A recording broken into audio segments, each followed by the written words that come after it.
Welcome to Markets Now. I'm Michelle Rook along with Jon Scheve, and Jon is joining us this morning for the first time with Superior Feed Ingredients. And Jon, I want to talk, the grains are all lower here this morning, livestock futures to the plus side, but corn, let's talk about that market. We've been in a pretty narrow trading range. What do you think it is that's going to move us out of that range on one side or the other here? I think a lot of folks are kind of watching that market for that. Well, unfortunately, I'm going to have to give some bearish news to the producer, but that'll be good for the livestock person. I think that in general, the reason we're going to probably continue to trade sideways is that the farmer isn't sold. We're looking at a farmer that probably has maybe 10% of the corn crop sold. Normally at this time of year, they're going to have 25, 30% of it sold. So anytime that we see any rally whatsoever, we're probably going to see some pressure put onto the corn market. That's probably very good for the livestock producer because there's really no rush for them to run out and go grab corn at these values.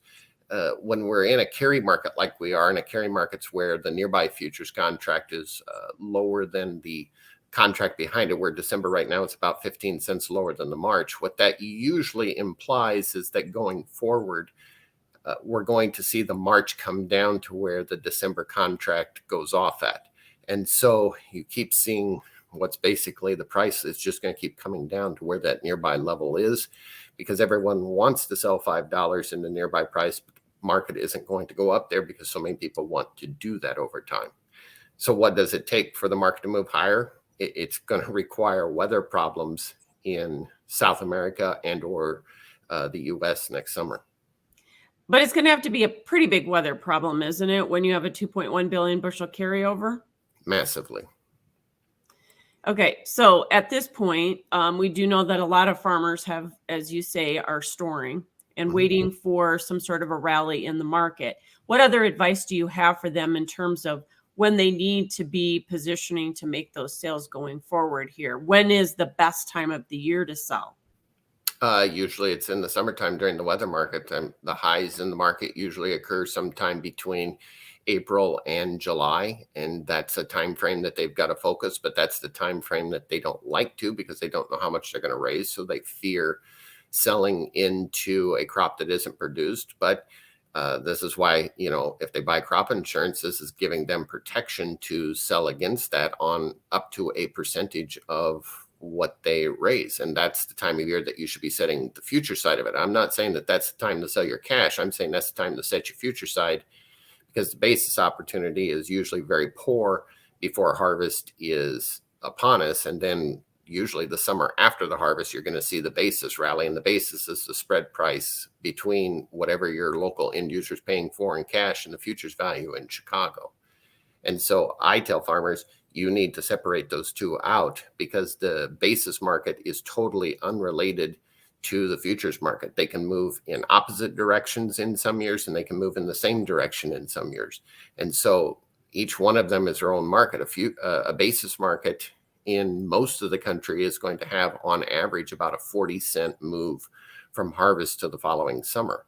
And the futures market, as we know, can move anywhere from $1.50 to $2 a year. And that typically, not every year, of course, but a vast majority of them are going to have the high occur before the crop is even planted. So you should be setting futures a year in advance, and you should be looking to set your basis later on, whether that's right off the combine because you don't have enough bin space, or whether that's storing it in the bin at home with a price already established on it, looking for basis to improve post-harvest. Yeah.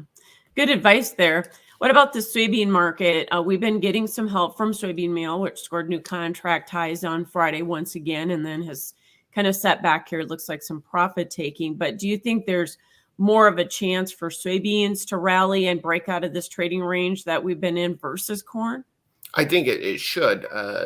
Beans have the most opportunity of all the crops. And I think that the reason that is simply because we have a carryout that is forecasted to be the tightest in 7 years that we have seen. And we're also having USDA numbers looking at export pace that's supposed to be as tight as the average of the two trade war years. So to me, that seems like that's not a very big hill to climb on exports. And, if we're already sitting at very tight levels any change to our carryout to the downside would be definitely considered bullish. I think our biggest concern, though, for why it wouldn't rally would simply be that Brazil has a monster crop, and they're likely to have even more coming this year. And it does depend a little bit upon their weather, but their August is January, so that's the month that crop is made, specifically in Mato Grosso, where Mato Grosso is the size of Iowa and Illinois, so it's a very big and important area. It's going to be about 33% of the beans grown in that country. So that's the weather we want to watch. It's been a little bit dry, but they're just getting going and planting there. Maybe it's the equivalent of about June 1st there. So we're still a long ways away from the weather market. So I think this bean market can go still sideways for some time, but I think that the fireworks are going to come around the 1st of January. Yeah. And obviously, corn and soybeans are going to have to battle for acres with the corn soybean price ratio being what it is and whatnot. What are you seeing there right now? Can soybeans go up if corn doesn't go up? I mean, how do those two work interchangeably?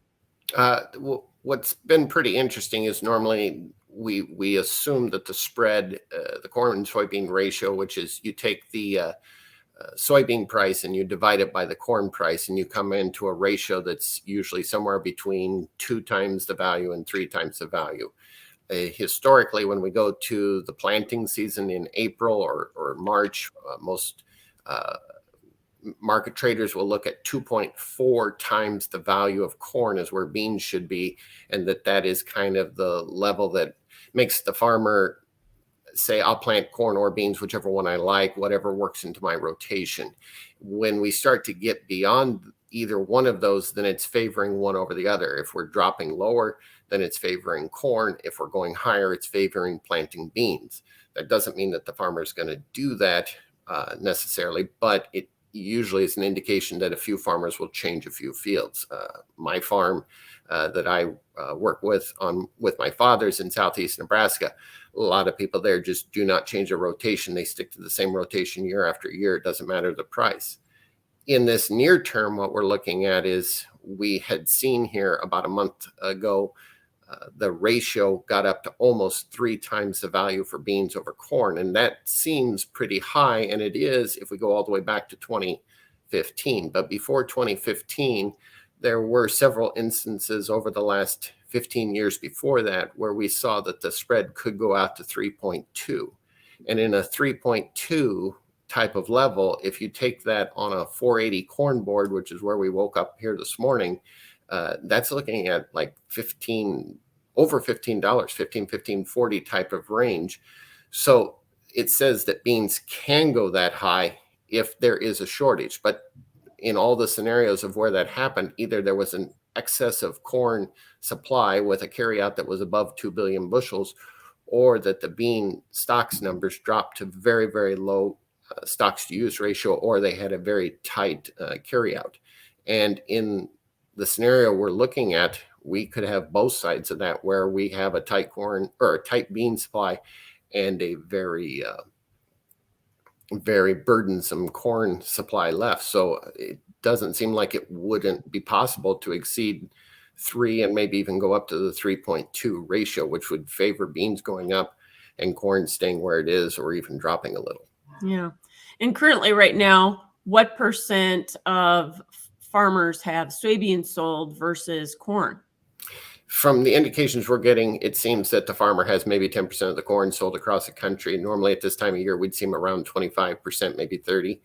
And it seems that beans are about typical where they are, which seems to be in that 25 to 30% range, which is less worrisome and maybe why they might be normally sold. And normally we will see a rally into the beginning of January and February.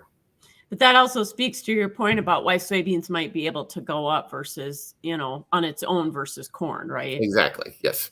Yeah, definitely. What about this wheat market? Because, obviously we have 3 different classes of wheat we're talking about, but honestly, the whole wheat market has seen some demand issues that have held that market back with Russian competition. So if wheat can't rally here, especially with the funds as short as they are here, can corn and soybeans keep going up, or do they have a chance with it?